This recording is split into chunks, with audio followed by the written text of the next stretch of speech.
అందరికీ నమస్కారం అండి.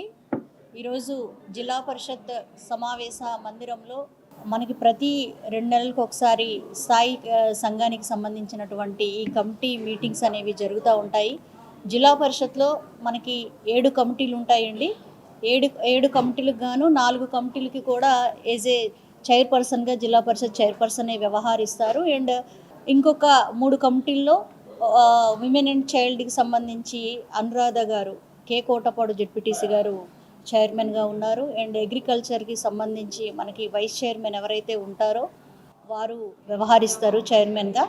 అదేవిధంగా సాంఘిక సంక్షేమానికి కూడా ఒక కమిటీ ఉంటుంది. దానికి కూడా నాతవరం జెడ్పీటీసీ గారు చైర్మన్గా వ్యవహరిస్తున్నారు. ఈరోజు ఏదైతే 4 కమిటీలకి సంబంధించినటువంటి ఏజ్ చైర్మన్గా నేను అండ్ మా గౌరవ సిఓ గారు, అదేవిధంగా గౌరవ ఎమ్మెల్యేలు, అదేవిధంగా గౌరవ జెడ్పీటీసీ సభ్యులతో కూడా ఈరోజు ఈ సమావేశంలో జరిగినటువంటి కొన్ని అంశాలు ఏదైతే మనకి గ్రామీణ ప్రాంతంలో ఉన్నటువంటి గ్రౌండ్ లెవెల్లో ఉన్నటువంటి సమస్యలన్నిటి కూడా ఈరోజు ఉమ్మడి విశాఖపట్నం జిల్లాకి సంబంధించినటువంటి 39 మండలాల్లో ఉన్నటువంటి సమస్యలన్నీ కూడా జెడ్పీటీసీ సభ్యులు ఇక్కడ డిస్ట్రిక్ట్ ఆఫీసర్స్ తోటి ముఖాముఖి, అదేవిధంగా రివ్యూ మీటింగ్ అనేది ఏర్పాటు చేయడం జరిగింది. ఈ సమావేశంలో ముఖ్యంగా ఈరోజు మా నోటీసులో వచ్చినటువంటి కొన్ని అంశాలను మీతో షేర్ చేసుకుంటున్నాను.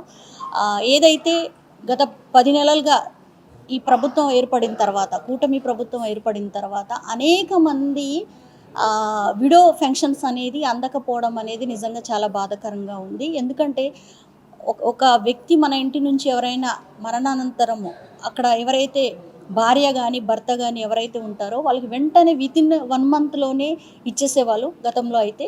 సో అది పెండింగ్ ఉంది. ఖచ్చితంగా వాళ్ళందరినీ కూడా ఇచ్చి ఆ ఫంక్షన్ని తొందరగా అందించి వారందరూ కూడా ఆదుకోవాలనేది గౌరవ జెడ్పీటీసీ సభ్యులందరూ కూడా మా నోటీసులో చేరవేయడం జరిగింది. అదేవిధంగా మనకి గతంలో అనేక వికలాంగులకి సంబంధించినటువంటి కొన్ని ఫంక్షన్స్ అనేవి ఇవ్వడం జరుగుతూ ఉంది. ఇప్పుడు వెరిఫికేషన్ కానివ్వండి, సర్వే చేస్తూ చాలామందికి కూడా పెన్షన్దారులందరికీ కూడా ఇప్పుడు నాన్ ఎలిజిబుల్ క్యాండిడేట్స్గా కూడా పక్కన పెట్టడం జరుగుతుంది.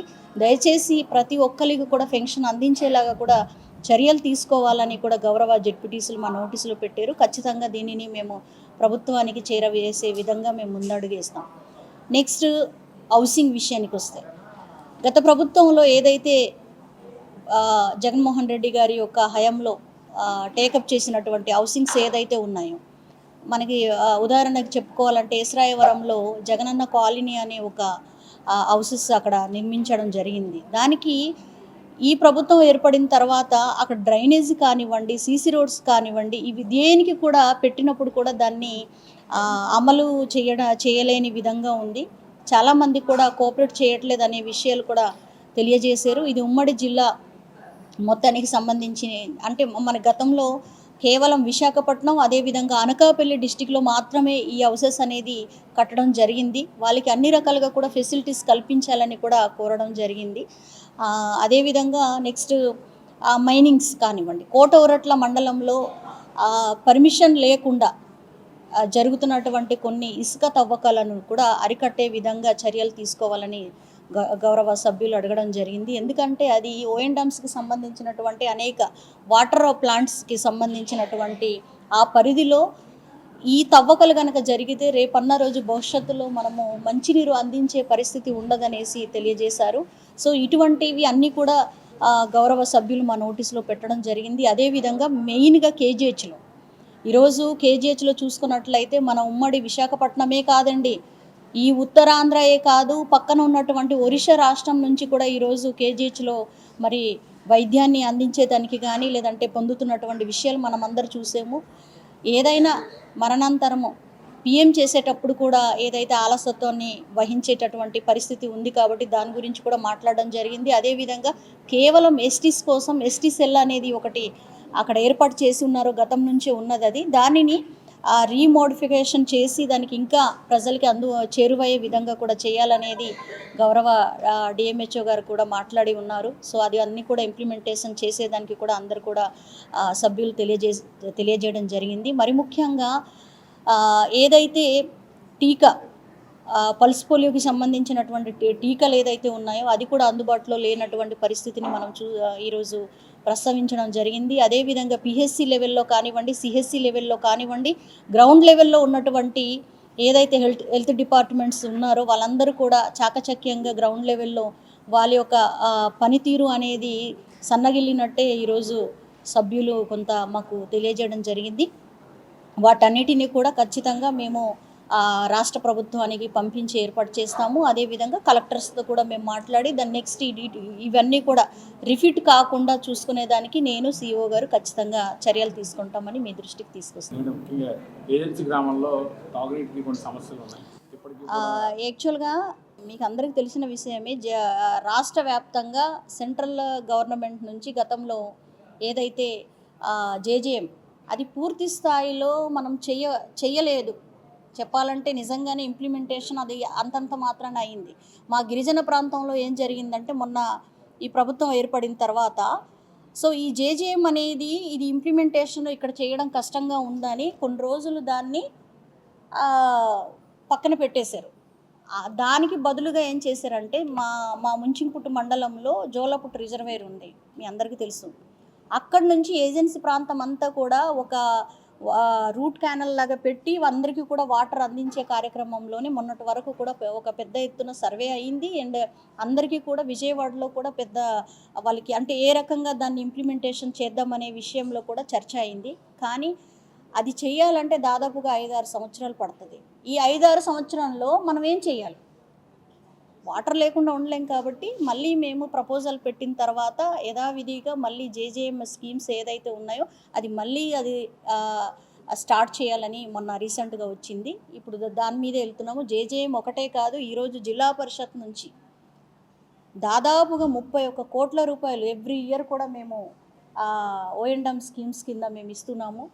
ప్రతి చోట కూడా వాళ్ళకి ఎటువంటి ఇబ్బంది లేకుండా చేయడానికి కూడా 3 జిల్లాలు కూడా మేము ఇవ్వడం జరుగుతుంది. రీసెంట్గా కూడా ఒక 31 కోట్ల రూపాయలు మేము శాంక్షన్ ఇవ్వడం కూడా జరిగింది. అది థ్యాంక్ యూ సార్. ప్రధానంగా ఇప్పుడు స్థాయి సంఘం సమావేశం జరిగింది. మీరు ఏ ప్రాంతం నుంచి వచ్చారు? ఏ సమస్యలు మీరు ప్రధానంగా ఇక్కడ చర్చించారు? నాది అచ్యుతాపురం మండలం అండి. నా పేరు నర్మాల్ కుమారు, కోఆప్టెడ్ జెడ్పీటీసీ. అయితే ప్రధానంగా మాకు మంజూరైన జెడ్పీ నిధుల్ని ఆర్ఎన్బి డిఈ గారు గ్రౌండ్ చేయడానికి రకరకాల సాకులు చెప్తా ఉన్నారు. అక్కడ విజయకుమార్ శాసనసభ్యులు గారిని కలవమంటున్నారు. కలిసాం. ఆయన కలిసిన తర్వాత ఆయన పాజిటివ్గా కూడా స్పందించారు. అయినప్పుడు కూడా ఈయనేంటంటే ఈయనకేమో మరి అక్కడ ఏమైనా పోటీ చేసే ఆలోచన ఉందేమో తెలియదు, కానీ ఆయన రకరకాలుగా మీ వర్కులు మంజూరు చేయనివ్వట్లేదు, మిమ్మల్ని పని చేయనివద్దంటున్నారు అని చెప్పేసి కుంటు సాకులు చెప్తున్నారు. మీకు చేత కాకపోతే అక్కడి నుంచి సెలవు పెట్టేసి వెళ్ళిపోండి, దయించి ఇలాంటి సాకులు చెప్పొద్దని చెప్పేసి ఆ అంశం మీద మాట్లాడడం జరిగింది. అలాగే దోసూరు పంచాయతీలో రావుపాలెం గ్రామంలో బీఆర్సీ బార్క్కి దాదాపుగా 600 ఎకరాల స్థలం తీయడం జరిగింది 2014లో. దానికి 18 లక్షలు ఆ రోజుల్లో పేమెంట్ ఇవ్వడం జరిగింది. డీపట్టాలకు ఇప్పటి వరకు దప్పర్లా రావుపాలెం గ్రామానికి ఇప్పటికి కూడా పేమెంట్ ఇవ్వలేదు. ఈరోజు నక్కపిల్లలు అయితే 40 నుంచి 60 లక్షలు ఇస్తున్నారు. ఇప్పుడు కూడా పేమెంట్ క్లియర్ చేయకుండా అక్కడ డిటి శ్యామ్ గారు అని చెప్పేసి 2014 నుంచి ఇప్పటి వరకు నలుగుతున్న సమస్యను పక్కన పెట్టి మీరు ఎవరన్నా వస్తే గ్రామాల్లోంచి కేసులు పెడతామని చెప్పేసి బెదిరిస్తూ భయభ్రాంతులు గురి చేస్తూ అక్కడ బలవంతంగా పనులు చేస్తున్నారు. నేను వెళ్తే పని ఆఫ్ చేస్తున్నారు, లేకపోతే బలవంతంగా పనిచేస్తున్నారు. ఇలాంటి అధికారులను తక్షణమే సస్పెండ్ చేయాలని చెప్పేసి కోరుతున్నాను. సార్ చెప్పండి, ఇప్పుడు జిల్లా పరిషత్ స్థాయి సంఘం సమావేశంలో మీరు హాజరయ్యారు. మీ ప్రాంతం నుంచి ఏ సమస్యలు ఇక్కడ ప్రధానంగా జడ్పీ సమావేశంలో పెట్టారు? ఒకటి ఎలక్ట్రికల్ సబ్జెక్ట్ మీద మాట్లాడడం జరిగిందండి. రెండోది డోక్రా గురించి ఒకటి సబ్జెక్టు మాట్లాడడం జరిగిందండి. అలాగే ఆర్డబ్ల్యూఎస్ వర్క్స్ మీద కూడా మాట్లాడడం జరిగిందండి. మరి జిల్లా పరిషత్ గ్రాంట్, జిల్లా పరిషత్ సభ్యులు తాలూకు గ్రాంట్లు జిల్లాలో అన్ని ఏరియాల్లో కూడా వర్క్స్ జరుగుతున్నాయండి.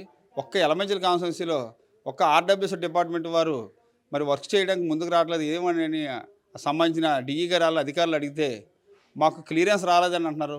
అదేంటండి జిల్లా పరిషత్ క్లియరెన్స్ వచ్చింది కదా అంటే మాకు పైనుంచి క్లియరెన్స్ రావాలని చెప్పేసి అని అధికారి చెప్పడం జరుగుతుంది. దానివల్ల రాబోయే ఎండాకాలంలో తాగునీరు అవసరాలు అవ్వచ్చు, డ్రైనేజీ మురికి నీరు డ్రైనేజీ వ్యవస్థ అవ్వచ్చు, ఇవన్నీ కూడా చేస్తే డెవలప్ అవుతున్న ఒక ఆస్తో మేము గ్రాంట్స్ అన్ని శాంక్షన్ చేస్తే మరి అధికారులు ఎలమంచిల వరకు కూడా మాకు సహకరించకుండా ఆ అభివృద్ధిని అడ్డుకుంటున్నారని చెప్పేసి ప్రత్యేకంగా మేము మీ సభాముఖంగా తెలియపరుస్తున్నామండి.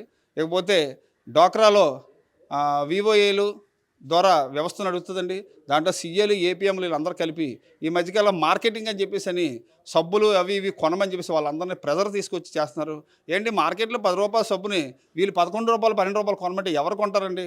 వాళ్ళు ఇబ్బంది పెట్టి నానా జాగిరీ చేసి వాళ్ళు ఇబ్బంది పడుతున్నారు. మరి ప్రస్తుతం ముందు అధికారులు కొంటే తర్వాత పబ్లిక్ కొంటారండి.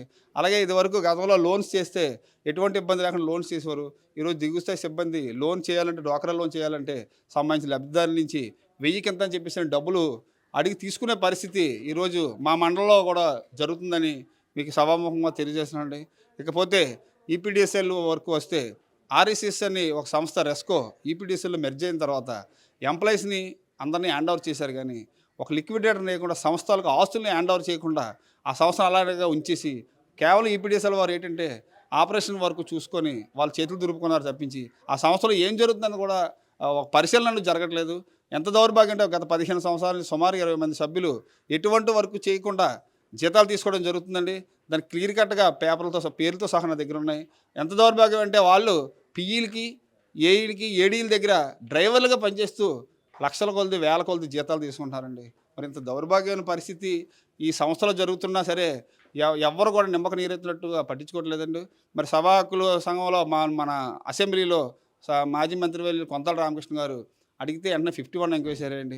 నాకైతే 51 ఎంక్వైరీ మీద మంచి అభిప్రాయం లేదండి. ఎందుకంటే ఇదే 51 ఎంక్వైరీ మీద గతంలో హైకోర్టు స్టే తెచ్చి ఎంక్వైరీని ఆపుదా చేశారు. అంటే అంత పెద్ద అవినీతి తిమింగళాలు ఉన్నాయండి. దయచేసి ప్రభుత్వానికి చిత్తశుద్ధి ఉంటే సరే, మా వైసీపీ గవర్నమెంట్లో తప్పు జరిగిందా, గత గవర్నమెంట్లో తప్పు జరిగిందా, నిజానిజాలు తేలంటే దయచేసి ఏసీబీ ఎంక్వైరీ చేస్తే పూర్తి నిజాలు బయటకు వస్తాయని చెప్పేసి అని సభాముఖంగా తెలియజేసుకుంటున్నాను. వేసవికాలం మొదలైంది. సో మీ ప్రాంతంలో నీటి సమస్య ఉంది? మా ప్రాంతంలో అంటే యాక్చువల్గా వాటర్ అయితే మాకు బాగానే సబ్సిడీ ఉంటుంది. అయినప్పటికీ జిల్లా పరిషత్ నుంచి నేను సుమారుగా 20 బోర్లు శాంక్షన్ చేయించానండి. ఆ బోర్లు కోయడానికి ఆర్డబ్ల్యూఎస్ డిపార్ట్మెంట్ వారు అనుమతి ఇవ్వకుండా దానికి అలా తత్సారం చేస్తున్నారండి. మరి ప్రజలు ఆర్డబ్ల్యూఎస్ డిఈ గారండి, కేవలం డిఈ గారు, యలమంచిలి డిఈ గారు, మరి కేవలం ఆయన తాలూకా నిర్లక్ష్యం వల్లే మాకు బోర్లు కోయకుండా ప్రజలకి అందుబాటులో రాలేని పరిస్థితి అయిందండి. Please subscribe to the channel and download the Politicos app from the links in the description.